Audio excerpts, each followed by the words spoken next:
Saludos amigos, muy buenas noches. Estamos en La Venia, el programa del Colegio de Abogados de Oviedo. Hoy no estamos en la biblioteca como habitualmente, sino que hoy tenemos un fondo de cine porque vamos a hablarles de cine jurídico. Vamos a hablarles de las mejores películas del cine jurídico de la historia. El Consejo General de la Abogacía hizo una selección de las 50 mejores, de las que al final eligió 10 concretamente. La primera, 12 hombres sin piedad. Bueno, nosotros vamos a hablar de muchas películas aquí porque tenemos a nuestro especialista, Juan Arribas, que está con nosotros. Buenas noches, Juan. Buenas noches.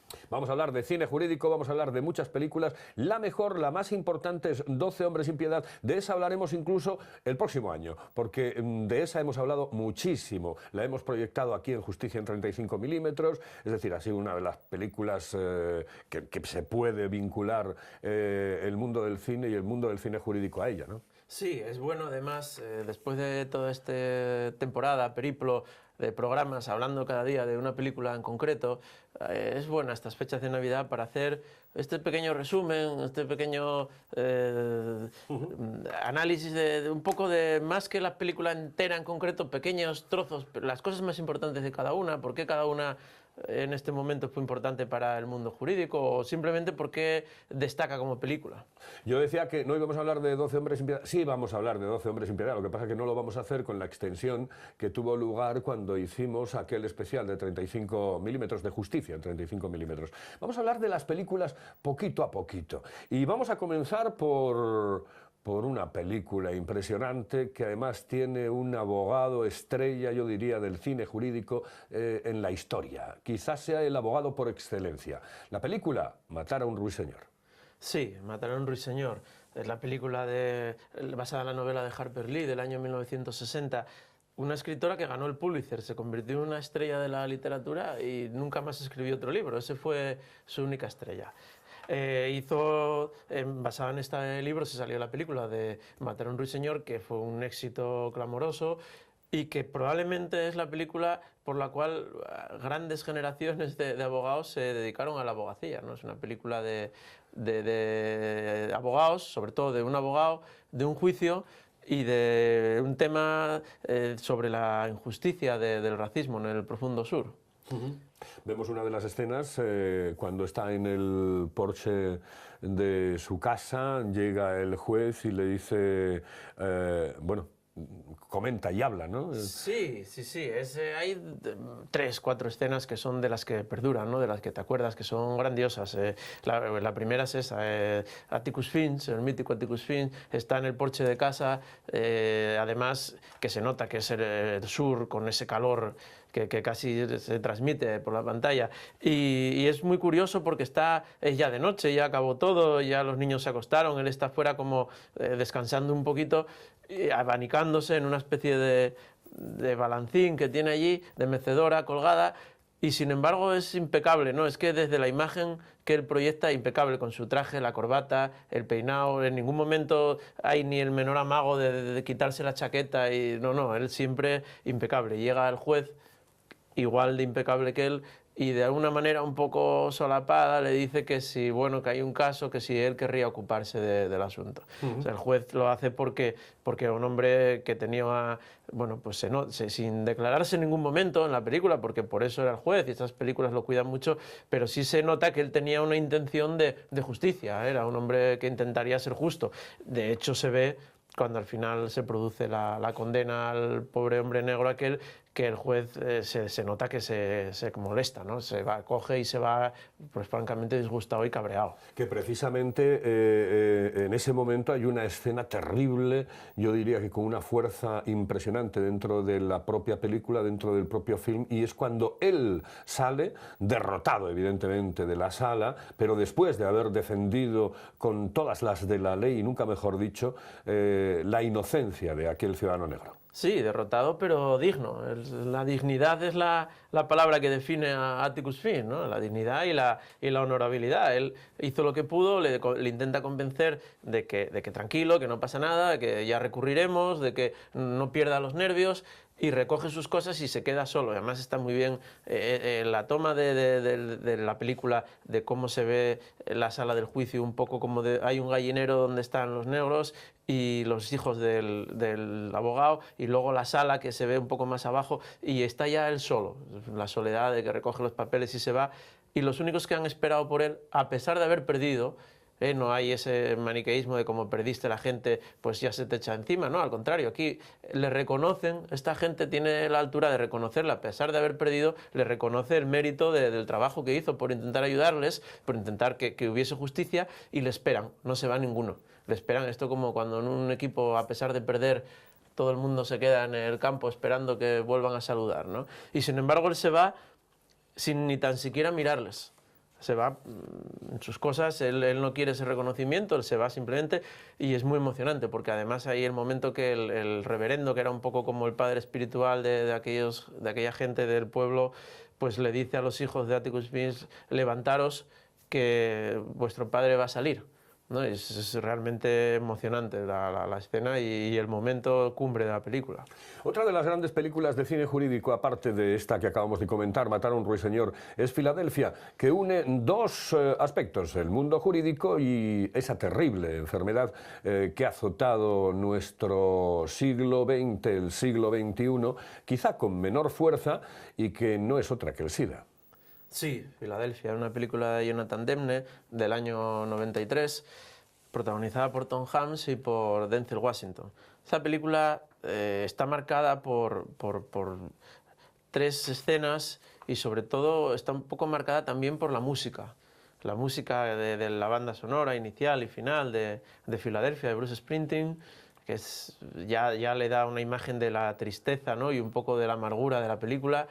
Y la música de ópera, ¿no? De la Mamma Morta, que aparece en el momento ya de desesperación de Tom Hanks, allí dramático, está muy marcado. Y luego, pues sí, es un reflejo de una realidad que estaba sucediendo en aquellos años y que está un poco todavía semioculta, ¿no? Esta es prácticamente la primera película, esto y la salida del armario, entre comillas, de Magic Johnson, ¿no? Fueron los momentos claves, ¿no? Esto junto con la muerte de Freddie Mercury, de Rod Hudson, pues fueron uno de los momentos cumbres de este tema.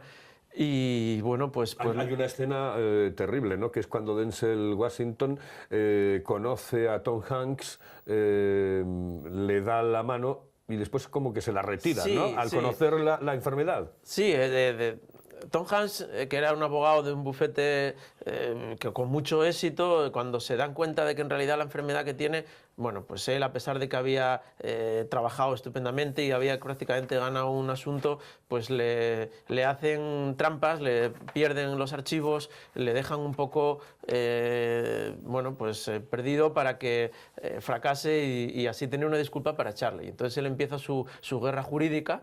Es decir, que no le echan porque sea un incompetente, sino que es una persona súper competente, sino que le echan por ser gay y por ser enfermo de SIDA.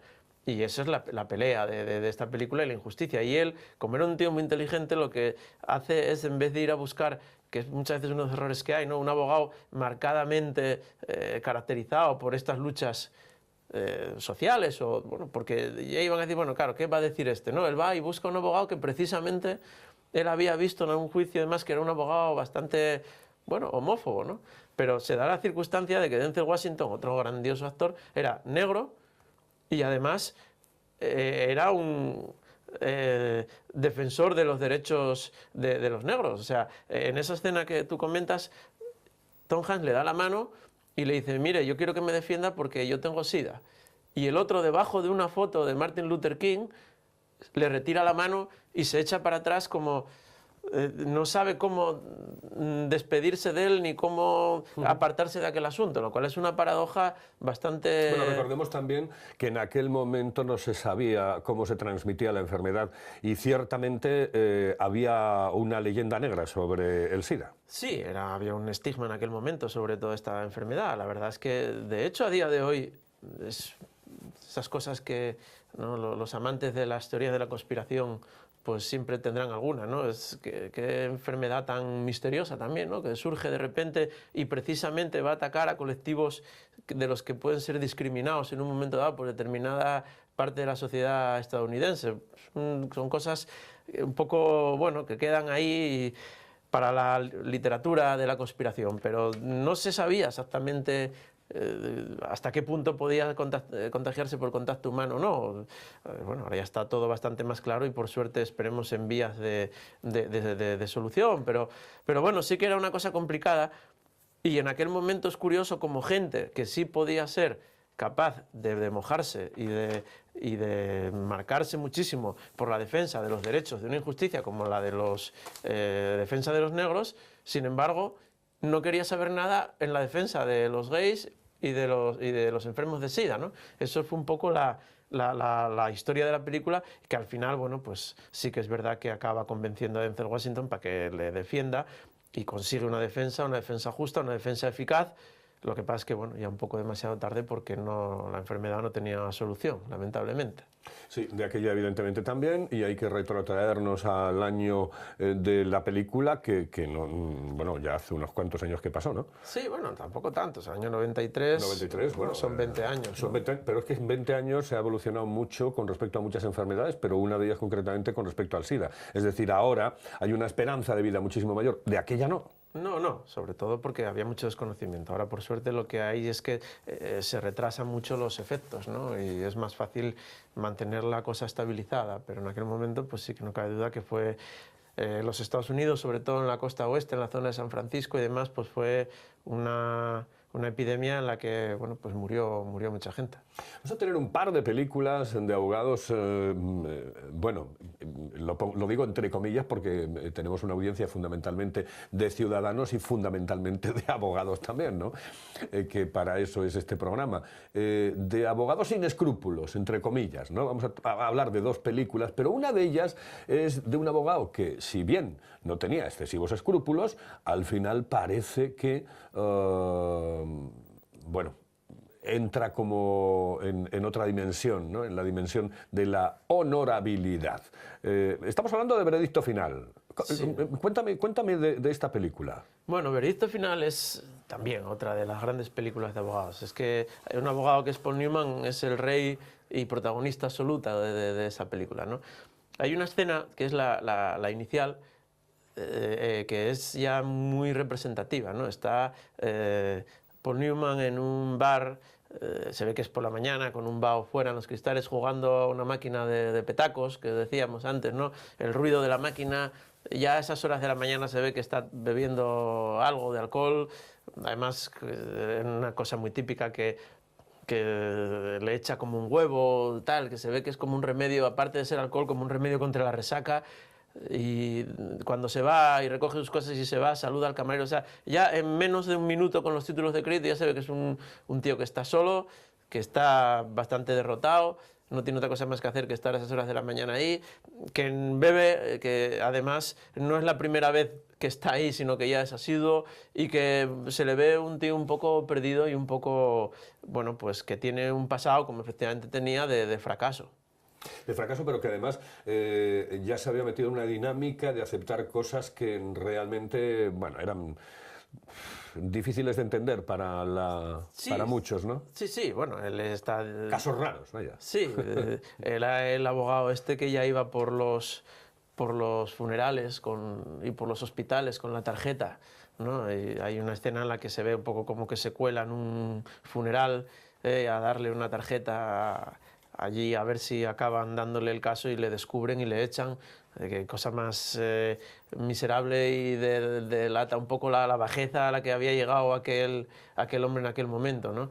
Él luego se ve que mantiene un amigo de los tiempos buenos en los cuales, bueno, acaba sabiendo que en realidad él injustamente, por intentar hacerlo bien, pues se había metido en un problema y le habían expulsado del bufete en el que estaba y se había cargado unas culpas que no eran de él, ¿no? Pero bueno, lo cierto es que estaba en un momento muy, muy malo y le dan una última oportunidad, que él piensa que es una última oportunidad de atender a una chica que por un problema en un hospital católico religioso de la costa este americana había quedado en coma, y en realidad él piensa que se lo dan como su gran última oportunidad, pero se lo dan como saben que es un fracasado para que pacte una indemnización rápida y lo deje así y está, ¿no? Y no lo toque más. Pero bueno, se equivocan porque él le nace la vena honrada y la vena de su talento, y sobre todo la escena clave de la película, cuando él va a ver a la chica que está en coma en el hospital, se sienta, empieza a tomar nota, empieza a pensar y le llaman: oiga, ¿qué hace usted ahí? ¿Quién es? Y él dice: soy su abogado, ¿no? Y a partir de ahí, bueno, pues él ya va cambiando, a pesar de que incluso le meten a una magnífica Charlotte Rampling, que es una actriz también súper atractiva, que intenta de alguna manera traicionarle. Estaba ahí solamente por eso, por traicionarle, y él se da cuenta al final y, bueno, pues él acaba saliendo adelante, y de esta manera, que él al principio era un fracasado, cuando al final consigue la indemnización, se enfrenta al juez, se enfrenta a los otros fiscales, se enfrenta a la institución católica que quería, pues, darle la indemnización. Cuando sale del juicio ya es otro, ¿no? Es la gran actuación de Paul Newman, que es capaz de ser un abogado derrotado en la primera escena y ser una persona, pues, nueva y triunfante en la última, cuando sale de la sala del juicio. Iba yo en una dirección y iba con un orden, pero me parece que me he saltado una de las películas importantes, la más importante, que era 12 hombres sin piedad. Sí, 12 hombres sin piedad. 12 hombres sin piedad, señoras y señores. Qué peliculón, qué peliculón. A mí, sinceramente, me gustó mucho la película, pero no me olvido en absoluto de aquel Estudio 1 formidable, con aquellos magníficos actores que hicieron las delicias de todo un país en blanco y negro hace unos cuantos años. Aquel Estudio 1 maravilloso. Sí, aquel Estudio 1 que estaba dirigido por Gustavo Pérez Puig, y en aquella televisión española de los 70. Te cogen los catalanes diciendo Puig. Pues mira, lo siento. Puig. Yo Puig. no lo sé hacer mejor. Bastante tengo con el castellano. Y la verdad es que sí, eran unos actores extraordinarios. Estaba Jesús Puente, Pedro Sinaga, Manuel Alessandre, Luis Prende, Sancho Gracia, José María Rodero, Ismael Merlo. Bueno, qué elenco, ¿no? O sea, Fernando Delgado. O sea, impresionante, impresionante. La que hacen los americanos, la famosa, la que está dirigida por Sidney Lumet también, pues bueno, no deja de ser bastante buena, ¿no? Y está, actores maravillosos. El protagonista, Henry Fonda. Que hay una cosa que leí un día, y que desde que lo leí me llama muchísimo la atención, y siempre que me fijo me reafirmo la idea. ¿No te parece que Obama se mueve muy parecido a Henry Fonda? Sí, bueno, sí. Tiene un aire. Yo leí una vez que Obama se movía como Henry Fonda y le quedaban los trajes como a Cary Grant. La verdad es que sí que tiene un aire en el movimiento de las manos, en el movimiento de los gestos a Henry Fonda. Es una cosa... No quiero decir que sea estudiado, pero tratándose de quien se trata, no digo yo que pueda ser hasta estudiado. Y sobre todo, en una actitud que tiene Obama, que es Henry Fonda, quedó bastante marcado, yo creo, por su actuación en 12 hombres sin piedad, que es del punto de vista, uno de los puntos de vista de los que se puede ver la película, es del punto de vista, y de hecho hay estudios, porque yo leí alguno de algún amigo mío y de gente, es una película sobre la que se pueden hacer estudios sobre la teoría de la comunicación. O sea, cada uno de los 12 jurados, sin meternos ahora en más profundidad, representa un tipo de comunicación, ¿no? Y Henry Fonda representa el tipo de comunicación de la asertividad, que es una palabra que ahora está bastante olvidada. La gente no la usa ni la sabe. La empatía sí, ¿no? Bueno, la empatía es me pongo en el lugar del otro. Pero la asertividad es una manera de comunicación en la cual tú, sin ser pasivo, porque no eres pasivo, no, vale, venga, lo que tú digas, no. Tampoco es agresivo, ni se basa en que yo lo digo para jorobarte a ti, porque tengo rabia, porque tengo mala conciencia, sino que es una persona que, basado en su autoconfianza, pues él te comunica sus cosas y escucha las que tú dices, intentando convencerte, porque no es que no intente convencerte, pero intenta siempre mantener una postura congruente, ¿no? Un poco que sea congruente, que sea directo, que sea equilibrado, sin perder los papeles, y eso es la actuación perfecta que hace Henry Fonda en esta película. Y este estudio de comunicación es una cosa que los abogados deberían muchas veces tener en cuenta, ¿no? Porque esa manera que estas cosas, a ver, todo el mundo tiene su pronto particular y propio y su manera de comunicarse, pero sí se pueden trabajar y se pueden estudiar y se pueden, oye, pues ver por dónde cada uno cogía más e intentar corregirlo, ¿no? Y ese estudio de esta película en ese sentido, de cómo me comunico en una sala de juicio, cómo me comunico en un despacho con los compañeros, cómo me comunico en una reunión de negocios, pues son estrategias y estilos de comunicación que no estaría de más que todo el mundo dedicase más tiempo a estudiarlo. Sí, además eso nos lleva a la conclusión de que sería tremendamente importante un curso, por ejemplo, de oratoria para abogados. No estaría en absoluto mal. Este tipo de ayudas, ahora hay la palabra esta, a ver si esta la digo bien, se me da un poco mejor el inglés que el catalán, el coaching, los cursos de coaching, que viene a ser cursos de cómo los que se hacían para dedicar a los entrenadores, ¿no? Al coach.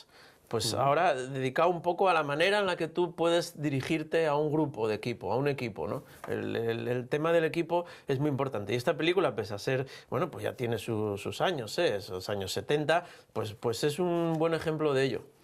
Como él, además, partiendo de esa postura, acaba convenciéndolos a todos. Es clave la escena magistral de la primera votación, la cosa parece que está hecha, entre el impulsivo, el que quiere ir al béisbol, venga ya, no sé qué, el otro, venga, joder, vaya rollo que me toca esto, yo paso de todo. El rencoroso, el que tenía odio a los jóvenes, el tal, esos todos iban ya por él. Y él desde esta postura de, bueno, vamos a ver qué pasa, oye, yo no digo que sea ni que sí, vamos a verlo, tal, como es esta historia, pim, pam, acaba, él empieza siendo el único hasta que consigue que todos acaben declarándolo inocente, ¿no? Pues es una película interesante y atractiva en ese sentido. Y además que en la que los personajes tienen una personalidad propia, cada uno de ellos, es decir, cada uno tiene su historia. La película no dura 5 horas, pero en lo que dura, nosotros conocemos exactamente cuál es la idiosincrasia de cada uno de ellos. Y eso es muy importante, porque cada uno de ellos, y es muy difícil, que 12 personajes tengan, en este caso 13, tengan una personalidad propia cada uno. Sí, cada uno tiene su rol. Tiene su rol. La persona reflexiva, había uno mayor que odiaba a los jóvenes porque había tenido problemas con los hijos, había gente asustada porque hay gente que le asusta la violencia, que le asusta, habrá tenido algún antiguo antecedente de que le han agredido, que le han no sé qué, entonces todos los delincuentes hay que matarlos a todos. Otro, pues el típico ya joven que le tocó ir ahí, pero él estaba, venga, con las entradas que tenía que ir al partido y no llegaba al partido. Cada uno tiene su rol y además rodado en un ambiente por sistemas de manera de rodar y demás, en los cuales cada vez era más opresivo, porque aquella sala, entre el calor que se nota, el que puede abrir la ventana, porque ya se veía que el calor pesaba, ¿no? Se podía cortar con un cuchillo y cada vez era más opresivo. Y yo decía lo de 13, son 12 hombres sin piedad, pero yo decía lo de 13 porque yo creo que el espectador se mete dentro de la película y es uno más, es prácticamente uno de los jurados más que hay dentro de la propia sala, porque no sabes en un momento determinado a qué atenerte, es o no es culpable, es o no es inocente, está el beneficio de la duda, está la duda razonable que llamamos en el mundo jurídico. Yo creo que el espectador se mete, ¿no? Directamente en el juicio. Sí, es lo que intentan en todo momento, está claro. La cámara va cambiando de posición, pero siempre el observador es el espectador que está dentro viendo aquella deliberación. Y al principio, evidentemente, tú partes de la posición de que, a ver, está claro que es culpable y de eso se va a tratar. Y al final, pues esa duda que Henry Fonda le traslada a todo el mundo, pues se acaba trasladando también a la persona que está viendo la película, ¿no? Bueno, pues señoras y señores, estamos analizando el mundo del cine en la venia, el programa del Colegio de Abogados de Oviedo, y yo creo que por hoy vamos a dejarlo, vamos a entrar dentro de una semana en otro análisis de otras películas, de este mundo del cine jurídico, del que podemos hablar muchísimas cosas, porque, por ejemplo, Juan, el Consejo General de la Abogacía elige 50 películas, ¿no? 50, sí, que además las eligen los internautas, etcétera. Son 50 películas, pero que podíamos elegir 100, 150. Sí, una vez que la verdad es que cuando empezamos con esta serie de programas al principio teníamos que pensarlas y luego al final acaban saliendo una y otra, ¿no? Películas incluso que no están dentro de esa lista, ¿eh? Sí, que no están. Es que además es que yo siempre lo digo, ¿no? El cine trata de la vida y el derecho y el mundo jurídico está en la vida como otras tantas circunstancias. La violencia, el amor, la música, el cine, el derecho. Si lo pensamos, este programa está dedicado a los abogados y al colegio, es del colegio de abogados, pero yo creo que cualquier persona que lo ve, de hecho, es un poco como los médicos, ¿no? Tú vas en el autobús y yo soy médico, oiga, pues no sabe que a mí me duele, pues oiga, yo soy abogado, meca, pues ¿sabes lo que pasó? Que una vez no me pagó no sé qué, o sea, el derecho está alrededor nuestro permanentemente. Son cuestiones que inundan nuestra vida y son profesiones que están muy enraizadas en la propia sociedad. Un abogado no deja de ser una de las personas habituales a las que tenemos que recurrir en un momento determinado a lo largo de nuestra vida, ¿no? Igual que el médico, quizás no tenemos que acudir a un ingeniero. Es posible que no tengamos que acudir jamás en nuestra vida a un ingeniero, pero a un abogado y a un médico posiblemente sí. Señoras y señores, volvemos la semana que viene aquí en La Venia, el programa del Colegio de Abogados de Oviedo, hablándoles también de cine. Vamos a seguir hablando de cine.